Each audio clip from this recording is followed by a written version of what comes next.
See on nüüd suurim oht Ameerika poliitikale.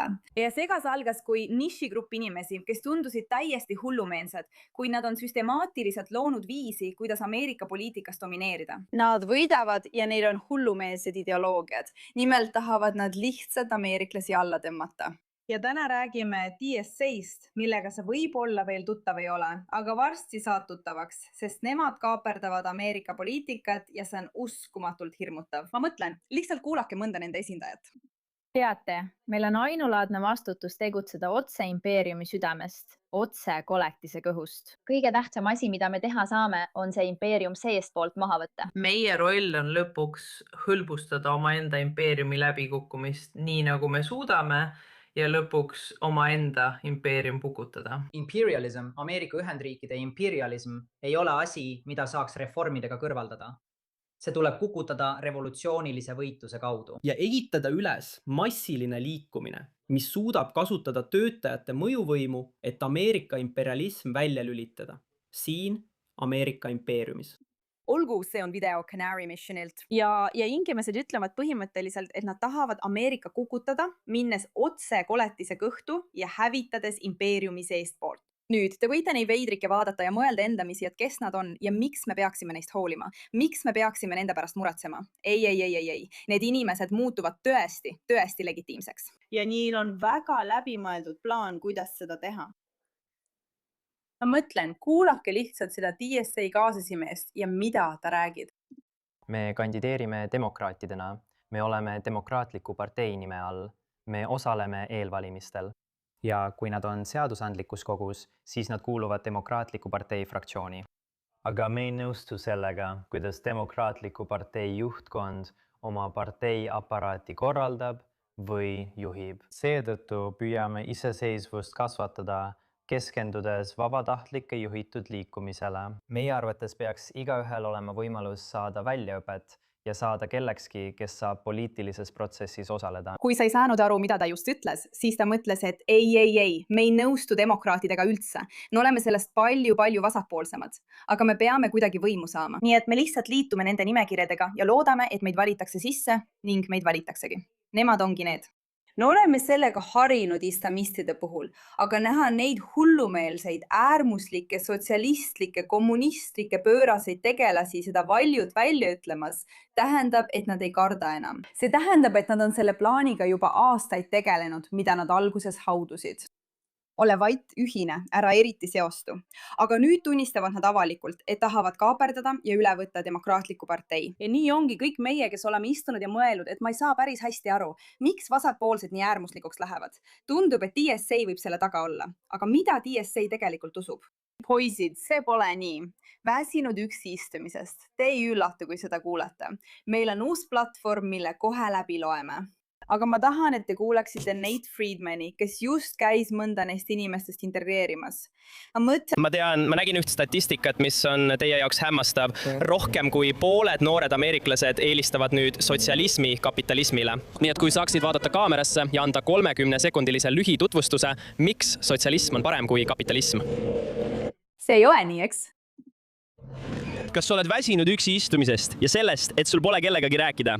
Sotsialistiks olemine tähendab kogukonda. See tähendabki sõna otseses mõttes maha istumist, kohvi joomist suvaliste võõrastega ja nendega rääkimist, mängust rääkimist. Kuramus, ma olen sellel suvel kallistanud rohkem võõraid tänu Nixi mängule, tänu maailmameistrivõistlustele, sest sotsialism töötab.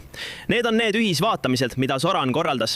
Asi on pidudes, mida me võimaldame. Meil ei ole politseinikke, kes hõivaksid iga koha ja ütleksid, te ei tohi siin olla, sest inimesi on liiga palju. Selle asemel, et lasta inimestel lihtsalt olla oma loomuses, loomulikult omavahel suhelda, mees luua sidet asjade üle, mida me armastame ja jagame. See ongi sotsialism. See ei ole mingi hirmus sõna. See ei tähenda, et ma võtan su maja ära. See tähendab, et mina hoolitsen selle eest, et sinu maja jääks sinu kätte ja et mingi miljonär ei võtaks seda sinult ära. See ongi kõik. See ei ole täpselt see, mis sotsialism on. Ei, see ei ole üldse see, mis sotsialism on, aga just see ongi DSA geenius. Nad võtavad naiivseid, rumalaid ja harimatuid inimesi ning brändivad ühe kõige ohtlikuma ideoloogia läbi aegade.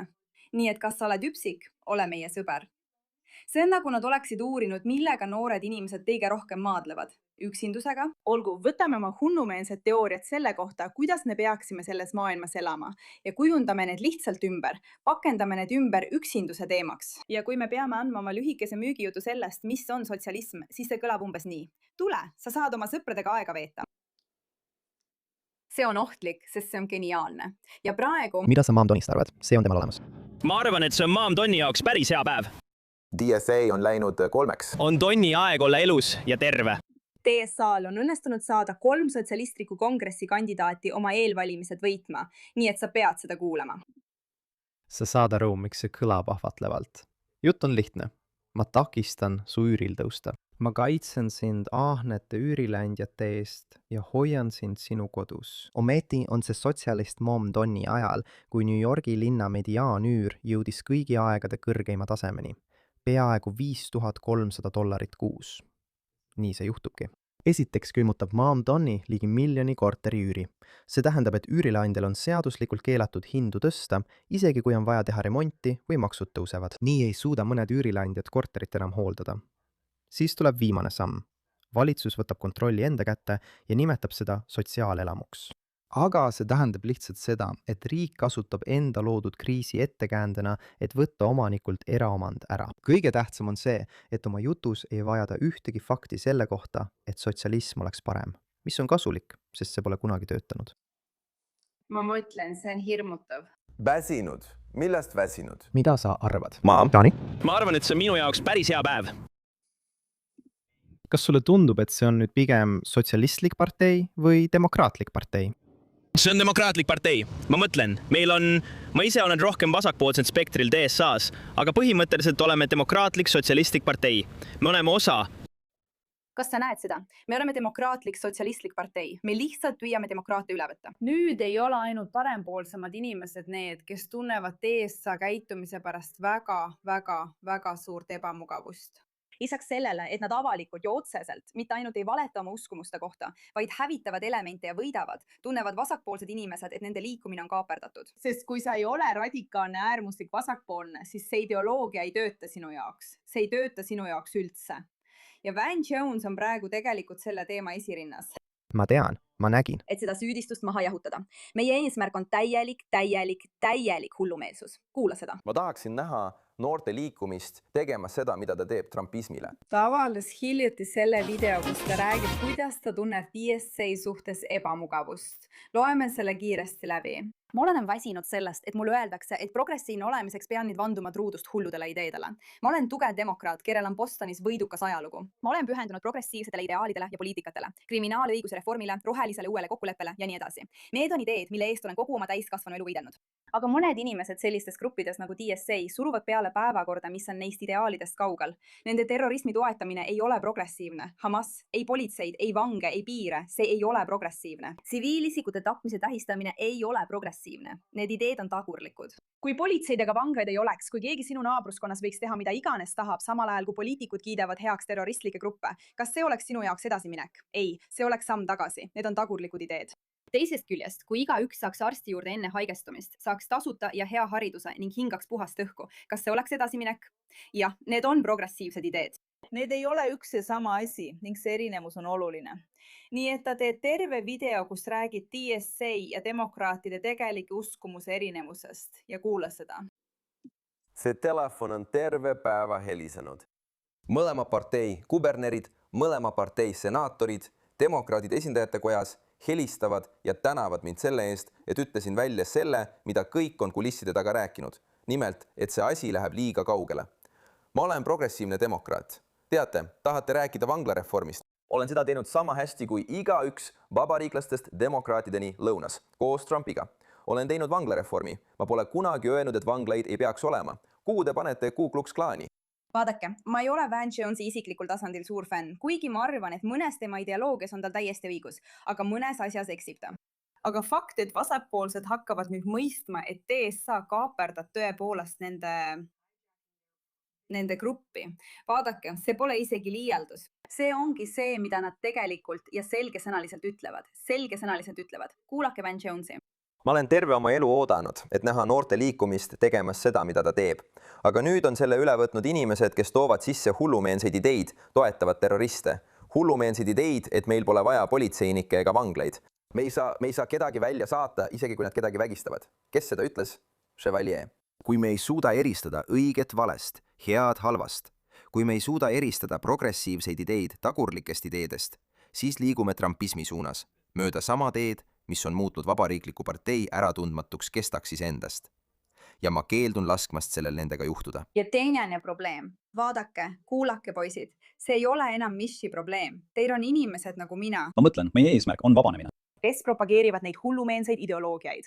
Mam Donni, kes oli DSA liige, päris inimeselt, kellel on päris mõjuvõim ja kes nüüd suruvad peale neid pööraseid äärmuslikke ideoloogiaid. Ja need on nii hullumeelsed ja äärmuslikud, et isegi vasakpoolsed hakkavad aru saama, et nad tunnevad end selle kõige suhtes tõeliselt ebamugavalt. Meie eesmärk on kommunism. Ma mõtlen, meie eesmärk on vabadus. Meie eesmärk on kommunism. Ma mõtlen, meie eesmärk on vabadus. Meie eesmärk on kommunism. Nad ei varja seda enam isegi. See on üks nende juhtidest, Dave Jenkins. Meie eesmärk on kommunism. Ja loomulikult on ka parempoolsed hukka mõistnud. Näiteks J.D. Vance ütleb, et midagi on siin valesti. Ma ei saa aru Ameerika demokraatlikest sotsialistidest. Ja ilmselgelt ei nõustuma paljude nende ideedega. Aga kui sa lähed tagasi Cesar Chavez'i juurde, kes oli üks Ameerika tööliste õiguste liikumise algatajatest, eks ole. Ta oli immigratsiooni suhtes väga range piirangute pooldaja, sest ta arvas, et tööandjad toovad sisse madalapalgalisi immigrante, et need konkureeriksid tema töötajatega ja see langetaks nende palku.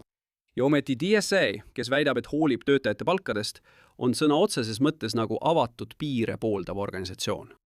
Nii et ma kipun arvama, et see kõik on jama. Et nad tegelikult ajavad poliitikat, mis on kasulik korporatsioonidele, nagu korporatsioonid hooliksid. Ma tean, et ma nägin statistikat. Palju rohkem. Nad tahavad hävitada keskklassi. Me ütlesime, et loeme mõned asjad ette, millesse nad usuvad. Kuula nüüd seda. Olgu. Ma just lugesin läbi DSA uue platvormi. See on pärit Brad Palumbolt. See on kõige utoopilisem, düstoopilisem, hullumeelsem asi, mida ma kunagi lugenud olen. See hõlmab endas seda, et kellelgi pole enam arveid, valitsuse poolt korraldatud toitlustamist, eluaset, meditsiini, transporti ning kõigi teiste suurte ettevõtete ja oluliste tööstusharude natsionaliseerimist. Kuulge, kui te olete kunagi pidanud tegelema millegagi, mida valitsus peab korraldama, siis te teate, kui hullumeelne see bürokraatia on. Kas te kujutate ette, kui teie toit sõltuks valitsusest? Teie toit, kui te tahaksite süüa, siis peaksite laskma valitsusel korraldada, kes peaks toidu saama ja kuidas nad selle saavad ning kes seda väärib ja kes mitte. See on hullumeelne. Nad tahavad koostada uue põhiseaduse. Nad tahavad sõjaministeeriumilt rahastuse ära võtta. Nad tahavad orjanduse hüvitisi. Nad tahavad piiramatult tasuta aborte ja soolist kinnitusravi kõigile, sealhulgas alaealistele. Lasta maksumaksjatel tasuda kõigi õppelaenud ja rahastada piiramatult tasuta kõrgharidust kõigile, astuda samme politsei ja vanglasüsteemi täielikuks kaotamiseks, lõpetada kõik väljasaatmised, anda amnestia kõigile ebaseaduslikele sisserändajatele, kaotada presidendiamet, ülemkohus ja senat. Peale selle on nende plaanid realistlikud, praktilised ja sugugi mitte naiivsed, revolutsioonilised ega düstoopilised. Kust see raha tuleb? Ja kes on need inimesed, kes raha kontrollivad? Kui sellel valitsusel ei ole enam põhiseadust, presidendi ametit, ülemkohut ega senatit, siis kes on need inimesed, kes jagavad toitu ja eluaset? Kuulge, see on hullumeelne ja ohtlik, aga nad saavad järjest rohkem legitiimsust, sest nad reklaamivad end nii. Kui oled üksik, tule meiega liitu. See tuleb maha rahustada. Seda tuleb teha nii vasakult kui ka paremalt. Ja see ei ülata neid, kes on vastureaktsiooni kuulanud, et islamistid püüavad nii kiiresti kui võimalik DSA rongile hüpata ja neid aidata kasvada, sest nad saavad aru, et hullumeelsete ideoloogiatega saab tulla, kaaperdada demokraatliku partei ja teha sellest enda oma. Oht siin on reaalne ja tõsine ja inimesed peavad hakkama seda tõesti nii võtma. Aitäh, et sellele tähelepanu pöörasite.